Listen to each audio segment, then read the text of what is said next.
રાજકોટ દક્ષિણમાં પણ અશાંત ધારો લાગુ કરવા હવે માંગ ઉઠી છે। પશ્ચિમ બાદ દક્ષિણમાં અશાંત ધારો લાગુ કરવા માંગ કરવામાં આવી રહી છે। ધારાસભ્ય રમેશ ટીલાળાની કલેક્ટરને રજૂઆત કરવામાં આવી। વોર્ડ નંબર 7 અને 8 આ સાથે જ 14માં અશાંત ધારો લાગુ કરવા માંગ કરાઈ। ધાર્મિક સ્થળો પાસે નોનવેજથી મુક્તિ અપાવવા માંગ કરાઈ। સમગ્ર મામલે ધારાસભ્ય રમેશ ટીલાળાએ નિવેદન પણ આપ્યું અને કહ્યું છે કે મારા વિસ્તારના અગ્રણીઓએ મને રજૂઆત કરી હતી, જેને લઈને જિલ્લા કલેક્ટરને રજૂઆત કરી છે।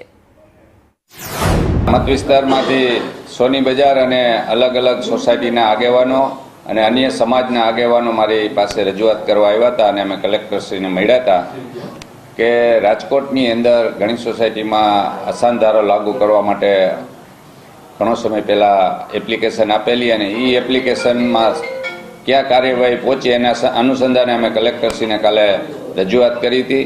કલેક્ટરશ્રીએ અમને ખૂબ સારો પ્રતિસાદ આપ્યો છે અને અશાંત ધારો વહેલામાં વહેલો લાગુ પડે એના માટેની એમને તૈયારી પણ બતાવી છે।